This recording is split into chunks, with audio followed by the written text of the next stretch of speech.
రెండు ఏనుగులు కొట్టుకుంటుంటే మధ్యలో ఈగలు వెళ్ళకూడదు, దూరకూడదు అంటారు. ఇక్కడ రెండు ఏనుగులు కాదు, మూడు ఏనుగులు, మూడు కూడా మదపటి ఏనుగులు కొట్టుకుంటుంటే మిగతా ప్రజలకు పాపం వాళ్ళ వాళ్ళ ఫ్యామిలీస్ అసలు అల్లల్లాడిపోతున్నాయి. కారణం ఏంటంటే ఏనుగు లాంటి అమెరికా, మదపటి ఏనుగు లాంటి ఇజ్రాయేలు, ఈ రెండు కూడా ఇజ్రాయేల్ మీద కక్షతో, ఇరాన్ మీద కక్షతో వాళ్ళు దాడి చేసినప్పుడు ఆ యుద్ధంలో వాళ్ళకి అంటే ఇరాన్ వాళ్ళకి ఇంకా ఈ యుద్ధం మనకి తాడో పేడో తెలుసుకోవాల్సిన విషయం. ఈసారి లాస్ట్ ఆయుధం ఉన్నంత వరకు పోరాడదాము. ఎందుకంటే సాధారణంగా వాళ్ళ చేతిలో చెప్తున్న ఇరానీలు, ఆఫ్ఘన్లు కూడా వాళ్ళు పోరాట యోధులు. వాళ్ళ ప్రతి రక్తంలో కూడా ఆ పోరాట పటిమ ఉంటుంది. చచ్చే వరకు పోరాడతారు.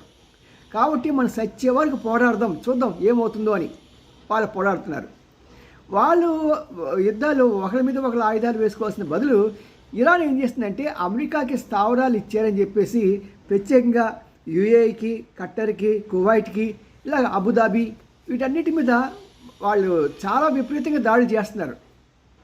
ఎందుకంటే వాళ్ళు అమెరికా యొక్క స్థావరాలను అక్కడ ఉంచారు. ప్రస్తుతానికి మనకి సమస్య ఏంటంటే మనకి కొన్ని ప్రదేశాల్లో యుఏఈలో 40% మన భారతీయులు అంటే సుమారు 1 కోటి మంది అక్కడ ఉంటే ఆ 1 కోటి మందిలో భారతీయులు ఉద్యోగాలు చేసిన వాళ్ళు 40% యుఏఈలో ఉన్నారు. ఆ తర్వాత ఖటార్లో 20% ఉన్నారు మన భారతీయ కార్మికులు. కువైట్లో 30% ఉన్నారు. మిగతా 10% అటు ఇటు ఆ కంట్రీ ఈ కంట్రీ ముస్లిం కంట్రీస్లో పనిచేస్తున్నారు. మరి వారి ఫస్ట్ ఏంటి, వారికి సేఫ్టీ. ఇవే చెప్తున్నారు. మరి ఇరాన్లో ఉన్న భారతీయుల సంగతి ఏంటి అంటారా? ఇరాన్లో ఉన్న భారతీయుల గురించి అప్పుడే 4 రోజుల క్రితం నుంచి భారతదేశం వాళ్ళకి వార్నింగ్ ఇస్తున్నది. మీరు ఎక్కడ ఏ ఫ్లైట్ దొరికితే, ఏ బస్సు దొరికితే ఆ బస్సు, ఏ సైకిల్ దొరికితే ఆ సైకిల్ పట్టుకుని వచ్చేయండి బాబు సేఫ్ ప్లేస్ కానీ విన్న వాళ్ళు వచ్చేసి ఉంటారు. రెండోది ఏంటి, అక్కడ సమస్య అక్కడ ఎవరు ఉద్యోగాలు చేస్తే ఇరాన్లో ఎవరు లేరు.